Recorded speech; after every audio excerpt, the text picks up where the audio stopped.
While hunting in the woods one day, a man came face to face with a bear in dire need of help. The man's actions would determine what the bear would do to him a year later. In a quaint Wyoming village resided a close-knit family consisting of a man, his wife, and their endearing young son named Mason. The father, a respected local physician, had earned renown for his mastery in utilizing herbal remedies to cure the ailing. People traveled from distant places to seek the services of this esteemed doctor of the village. The rumors of his remarkable healing abilities spread, as those who visited his abode always departed feeling remarkably better. As a young boy, Mason idolized his father, aspiring to follow in his footsteps when he reached adulthood. Mason constantly remained by his father's side, assisting him and eagerly absorbing every piece of knowledge imparted. However, when Mason reached the age of 17, an unforeseen illness befell his father, triggering his utmost efforts to heal him. Utilizing their combined experience and wisdom, they toiled relentlessly, yet fortune seemed elusive. In fact, the father's condition only deteriorated further. After 2 sad weeks, Mason's father passed away. Mason was filled with so much anger and sadness that he gave up on his dreams of becoming a doctor. What's the point of it all? When I couldn't even save my own father, he thought bitterly. He had completely lost faith in his abilities. With his father gone, Mason found walking in the woods to be therapeutic for him. One day in winter, Mason found that he was so troubled and restless. Usually when he was feeling like this, he would head out into the woods to hunt or just enjoy nature. That's exactly what he did. Just close to the entrance of the woods, Mason quickly realized he chose the worst day to come out. He heard a guttural growl not far from where he stood, and when he looked up, it was a gigantic bear. At first glance, it was menacing, but as he studied the bear, Mason could tell something was wrong with it. Its breathing was labored, and it let out a pitiful sound. Mason noticed a fresh gash just above the bear's left eye, and his breath caught in his throat when he realized what was going on. The bear was pregnant and in labor. Judging by that gash, it had likely been attacked by another animal and was in pain.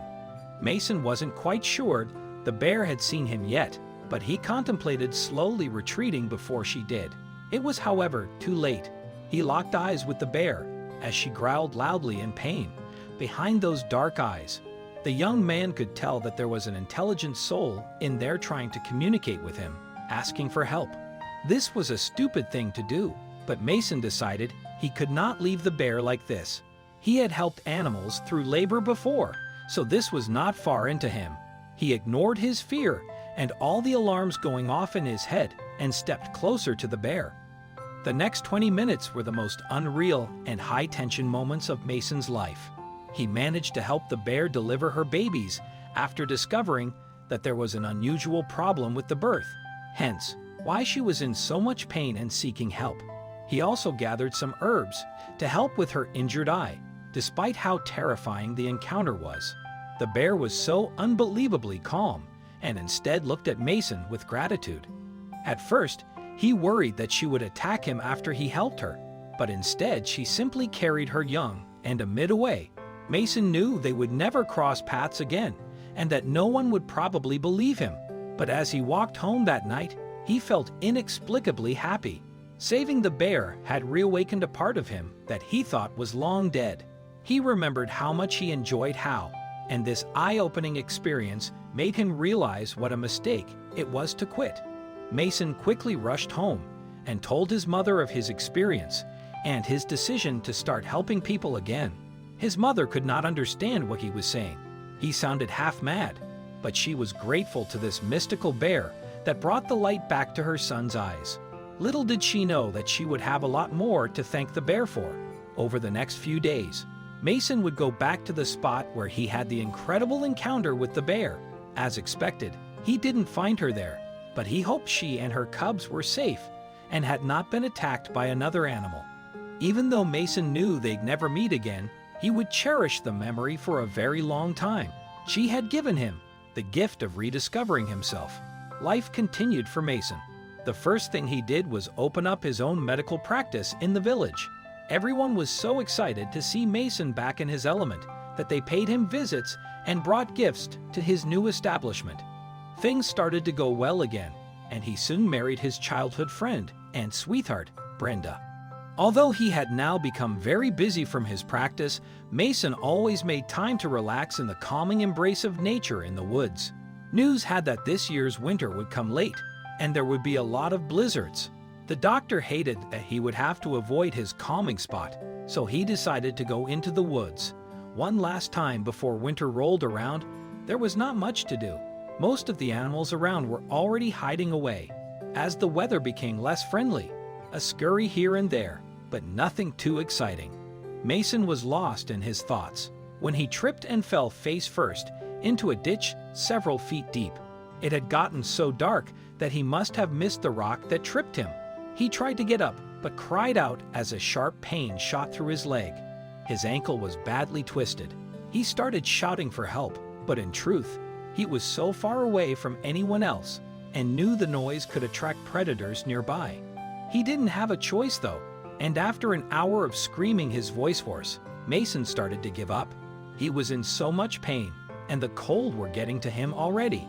Even though he dressed relatively warmly, his jacket and boots wouldn't keep him protected from the harsh cold and the wet ground beneath him.